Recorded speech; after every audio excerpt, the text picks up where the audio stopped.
DIS के news के साथ प्रोग्राम में आप सभी का स्वागत है। मेरा नाम है अनुराग पांडे। हाल ही में सुरेश एन पटेल ने केंद्रीय सतर्कता आयुक्त के रूप में शपथ ली है। इन्होंने संजय कोठारी का स्थान लिया है।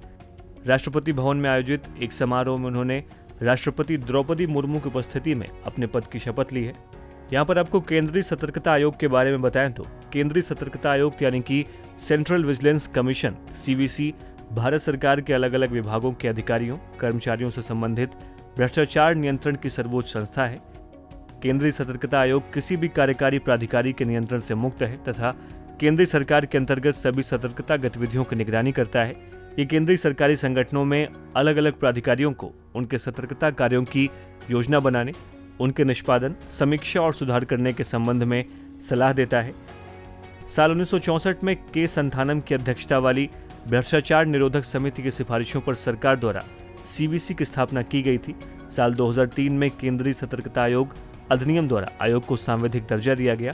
इस आयोग की संरचना की बात करें तो एक बहुसदस्यीय आयोग है जिसमें एक केंद्रीय सतर्कता आयुक्त यानी कि अध्यक्ष, अधिकतम 2 सतर्कता आयुक्त यानी कि सदस्य शामिल होते हैं।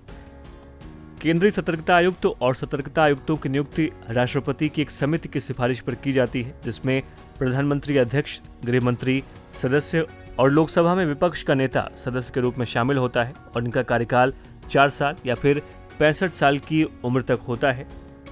सतर्कता आयुक्त को पद से हटाए जाने संबंधी कानूनों की बात करें तो राष्ट्रपति केंद्रीय सतर्कता आयुक्त या अन्य किसी भी सतर्कता आयुक्त को उसके पद से किसी भी समय निम्नलिखित परिस्थितियों में हटा सकता है।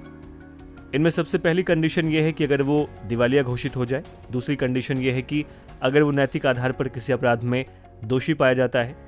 तीसरी कंडीशन यह है कि वो अपने कार्यकाल में कार्यक्षेत्र से बाहर किसी प्रकार का लाभ का पद ग्रहण करता हो।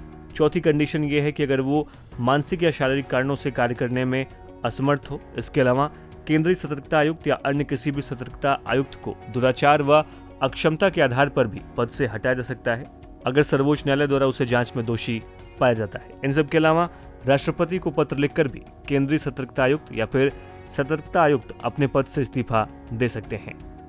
इनके कार्यों की बात करें तो दिल्ली विशेष पुलिस प्रतिष्ठान यानी कि CBI के कार्य CVC की निगरानी और नियंत्रण में होते हैं क्योंकि ये भ्रष्टाचार निवारण अधिनियम 1988 के तहत अपराधों की जांच से संबंधित है।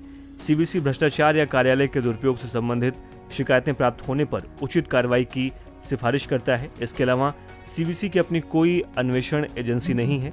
ये CBI तथा केंद्रीय संगठनों के मुख्य सतर्कता अधिकारियों पर निर्भर है, जबकि दिल्ली विशेष पुलिस स्थापना अधिनियम 1946 के तहत CBI की अपनी अन्वेषण विंग है।